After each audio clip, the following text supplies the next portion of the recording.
Hey everybody, and welcome back to TMCLyfeStyle. And today I'm going to be just retwisting my hair, but I'm using some products I've never used before. The first product is Big Poppa Defining Gel. I've heard so much about it. Good things, only good things. I ordered from Target online. That's what it looks like. And I just decided, there you go. I did an online Target purchase, and I decided to try this out because I saw so many natural people raving about it. And this is a product everybody has seen before, the Pink Luster's lotion, hair lotion or whatever. Haven't used this in many years. Has to be over 7 or 8 years since I've used this. So we're gonna see what it do. And then of course I have my grease because my scalp is pretty dry. That's what my grease is. This is the one that I use in my hair and my daughter Gabby's hair. And so we're going to be using our big tooth comb, and we're gonna make some parts. I have a doctor's appointment tomorrow, so I wanna look fairly decent for that.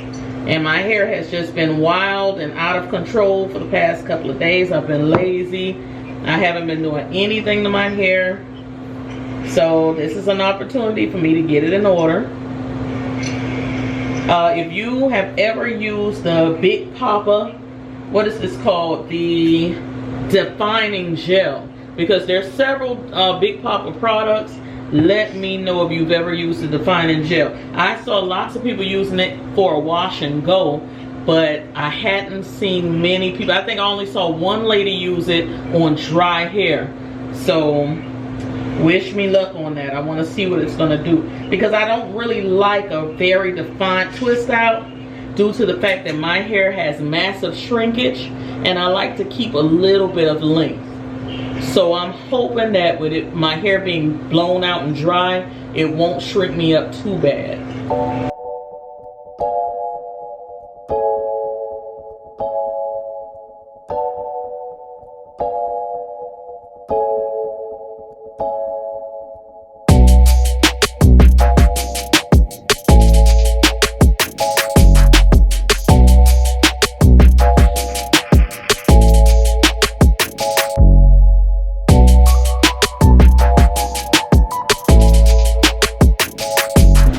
So if you guys see me turned this way and talking, my husband is on the phone with me. He's on FaceTime. He's supposed to be working, but he's talking to me.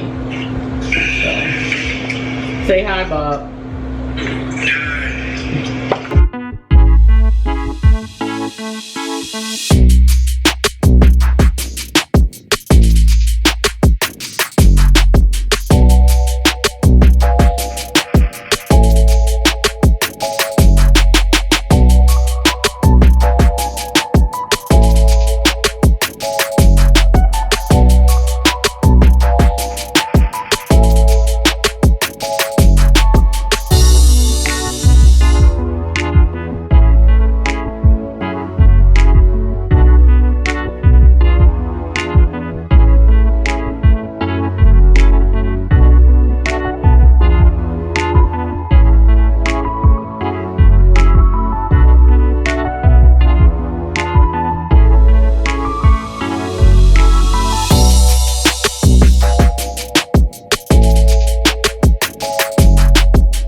So I put just a little bit of the lusters in there.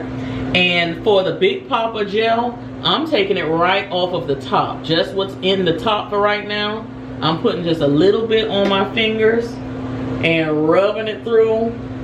And I'm making my twist kind of big. You see it's only 3 in that section. I dyed my hair like early last week.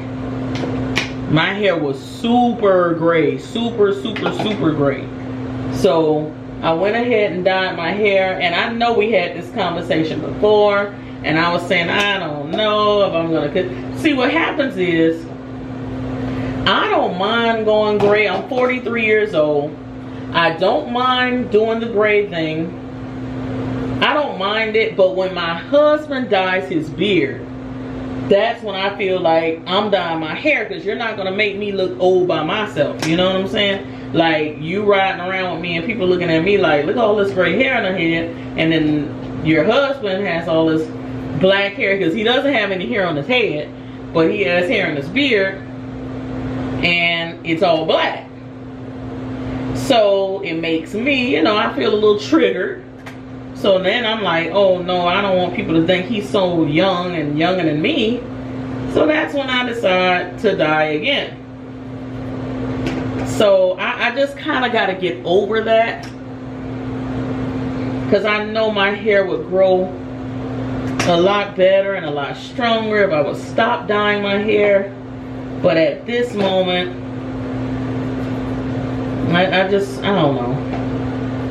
And another thought that crossed my mind this last week was dyeing my tips a different color, because I love to see people with natural hair and their like big fluffy twists out, and then their tips are like a different color, and it looks so pretty. It looks so defined like that, especially like how I like to wear my hair fluffier and not like a tight coil. I think it really, really sets your hair off. Crochets, I was thinking about just giving my hair a rest and buying some crochets and just keep applying the crochets. But for some reason, maybe you ladies out there my age, older, can tell me how you feel about this, but I've been getting headaches if the hair is too heavy. I get headaches. So when you guys are walking around with your 30-inch braids, my head start hurting for you. I can't take the weight of that hair. I can't take it.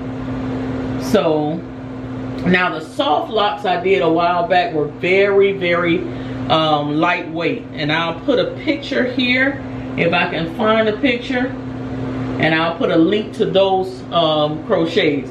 Those I will do again. They were very lightweight. I think I did 10 inches. And they were very lightweight, and I could deal with those. I wore those to Disney World, walked around. We spent a few days there. I didn't have any headaches, any problems. Those were nice. But I'm going to put a picture here, if I can find one. When I wore my hair like this, I had a lot of headaches. I got the most compliments with this crochet style, but I got the worst headache I ever had, and the headache lasted days,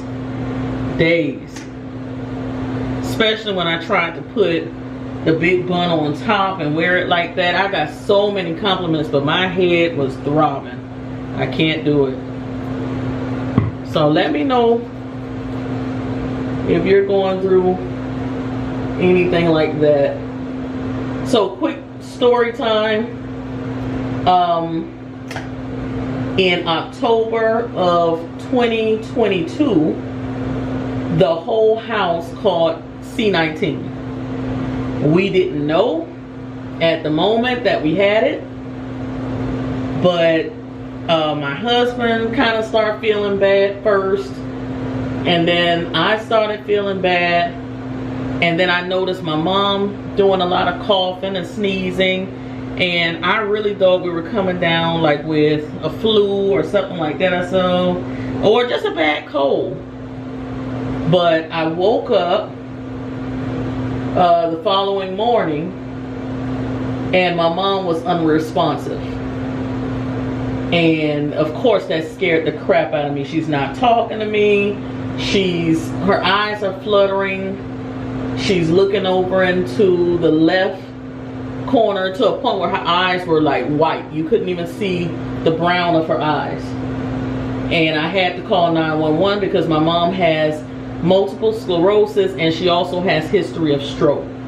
So I really thought, this is it. You know, like she's having another stroke, something's going on. Still not thinking. The cold situation. I did the temperature check right here in the house. Temperature seemed okay. So I can't remember what it was, but it was okay. I tested it against myself because I said, well, I've been feeling pretty bad. Let me test myself. And it was still good. By the time the ambulance workers got here, of course they used their equipment and they tested her, and her temperature was 101. And I was like, wow, you know, like my temperature, my thermometer didn't even catch that. And the guy was explaining to me, sometimes, you know, it goes up, it goes down, you know, whatever. They took her to the hospital, and they took her under stroke protocol because they're thinking that's what she has. She's not really responding to us. She's only saying just a few things, but she's really not responding the way she should. And by the time they drew a little blood and start dealing with her in the emergency room, someone came into the room and said, hey, this is what she has. So we were like, oh my gosh, because immediately we knew. We all had it. Immediately. So a person in her condition, 73 years old, coming down with that, it just went from bad to worse. My mom stopped responding altogether. It was like she was in a coma type state for at least 3 weeks. She wasn't talking. She wasn't, it was terrible. She wasn't swallowing. She couldn't eat. They had to place a peg in her. They needed permission for that. They started telling us basically to prepare for the worst. Her brain activity slowed down. It was a very scary time for us. I'm not an only child. I have brothers, but she stays, you know, with me. And it was a super scary time. You know, all the families coming to the hospital, and they're telling them, you know, you can't go in without like a hazmat outfit on. Like you had to wear the full gear to go in because they didn't want that spreading to everybody. And I couldn't go and deal with her the way I wanted to because I was sick and my husband was sick, and I really had to depend on other people. And you know how it is sometimes when you have to depend on other people to do what you normally do. That was rough for me because I felt like nobody was doing it the way I would have. You understand? I think I'm going to break this up into 4 twists at the top. So she went through almost 4 weeks of being unresponsive, not swallowing, all of that. And then they asked me, what would you like to do? Because she's basically been in the hospital a month. There's no changes. What do you want to do? And they suggested hospice care. So I signed the papers and I told them, you know, my mom always said if something happened to her, she wants to go home. So we prepared the house, and they brought the hospital bed here, set everything up, and they brought her home in hospice care. And at first, coming straight from the hospital, they took her to a unit. It's called a hospice care unit, where she would be watched by a few nurses because the peg was new. The peg in her stomach to feed her was new. So they wanted to be sure she wasn't going to reject it or the food was going down well. So first she went to the unit. She stayed there about 3 days. Then they basically prepared me, taught me how to feed her, gave me instructions, what to do. It's so much I want to show you guys, how I have to crush all of her pills and mix it with water and pour it down the tube. It's just so much I had to learn in a short amount of time, but I did. And another funny thing, and just to let you guys know how God works, my mom started talking and responding when she got to the hospice unit, which was absolutely amazing. I hadn't heard my mom's voice in over 3.5 weeks. So when the nurse called me and said, your mom just asked if she could watch Channel 7 News, and I'm listening to the nurse over the phone like, my mom doesn't talk. And she's like, well, she just told me she wanted to watch the news. And I'm like, no, you know, maybe this lady is mistaken. My husband is saying, you know, don't get your hopes up. It may not be, you know, the talking. Maybe she grunted or something. But when me and my children went out to the unit to see her, she looked at us and she said, my girls, my girls. I just like, oh, I almost lost it. I was so happy just to hear her little aggravating voice again. You don't know what you have until it's gone, you know? So it's just amazing. And since then, she's had her bad times, you know. It's been some times, and the doctor told us to expect that, because as time goes on, you know, we're not God. We don't know when the Lord will choose to take anybody home. We don't know. But as long as she's here, we love on her, we talk to her, we spend as much time as we can with her. We try to make her as comfortable as we can. I record her sometimes just talking to me, even if it doesn't make sense, because that's what we're going through right now. There are some times when my mom makes absolutely no sense to me, you know. It's sometimes where she calls me mama. It's sometimes where she yells in the middle of the night. Right now she's going through a phase where she'll tell me over and over again, I want to go home. I want to go home. So, you know, the nurses of hospice told me to understand these are the, you know, things that you're going to be going through within the next couple of months. She's going to just change in front of your eyes. So you just have to be strong and understand it. Don't get frustrated. If you find yourself getting frustrated trying to get through to her, just walk away, breathe. It's a lot I'm learning, and I'm going to get more into depth about it in some of our vlogs that will be coming to the channel. I can only have the camera around when I remember. Because sometimes things move so fast around here. You know, you might go in there to give her a change, or go in there to feed her, and you're just like, dang it, I forgot to get the camera and set it up, because I want you guys to see some of these things. And because everybody has to cross that path one day. We all get old, you know. So I just want you guys to see what my daily life is like. And it's very interesting. Some of the things that she says, some of the things she says she sees, is very, very interesting. And I wanted to share that, you know, more on a spiritual tip. I wanted to share that with you guys in more vlogs. So please, if you're not subscribed to my channel, please subscribe now, because I'm going to share more and more of that with you guys. I do have recordings of my mom telling me about places she's been, things she's seen. I told the nurse about it, you know, and she says, this is what she says she saw. We could only assume she did. Maybe she's traveling. They call it soul travel. Maybe she's traveling. Maybe she has seen these places and been these places. Maybe she's met the people that she says she's meeting. We don't know.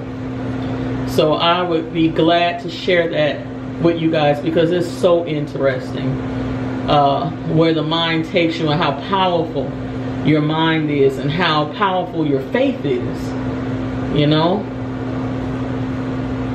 So I see now, because my hair is freshly trimmed, the ends are not staying the way I want them to. So that's kind of upsetting me right now. But what could I do?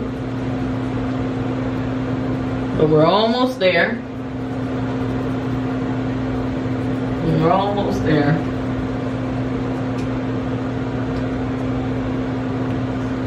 Whew. And tomorrow, when I go to the doctor, and I take all these twists out, I will definitely show you, because I know I'm gonna try to be right and get up on time, do all the things I have to do, so that I can take these twists apart and show you guys what the twist out looks like. Because My issue on this channel is I will go through all of this whole video, show you guys myself twisting my hair, and then the day of, I'm always in a rush to get out of the house and I don't turn the camera on, and you never get to see the finished results. So I'm gonna definitely try to do that. Now see, that one twisted pretty well, but I applied more of the Poppa dough. I might have to apply a little bit more to get these to close up. All right, my friends, so I have finished, and this side, the ends took a lot better. I think I applied more of that defining gel on this side, but my front, the front of my hair never like really takes to curls very well, so I expected that to happen like on these front two parts, but the rest are really disappointing me. I'm not sure why my ends are not staying raveled. I don't understand, but it's doing pretty well. I did take one loose just to see that was kind of dry, and it is a nice definition, so hopefully by tomorrow it's really nice. But I hate the fact that this one looks so much more juicy and really held tight, and this side doesn't. That means that tomorrow this side is going to be a looser ripple, so I don't like that. I hope it'll do right. I hope. Anyway, so that's what we're looking like. And this was my shedding, which is kind of upsetting, but I think this is about normal. I think so.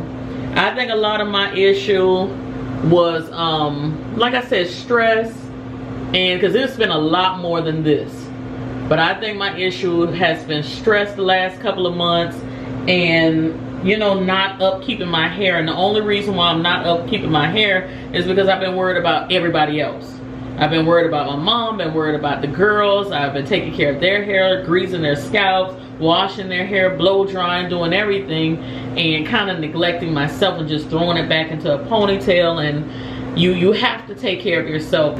I think if you're noticing a little shedding and you know that you're going through like a stressful time, I would say throw it in some braids, throw it in some crochets, grease your scalp. If you could take the crochets, and you can take that. Like I told you, the heavier crochets were giving me headaches. So tomorrow, and I may not say anything, but you'll see me either taking these down and fluffing it out, or you might see it already fluffed out, and I'll just show you, you know, what it looks like, guys.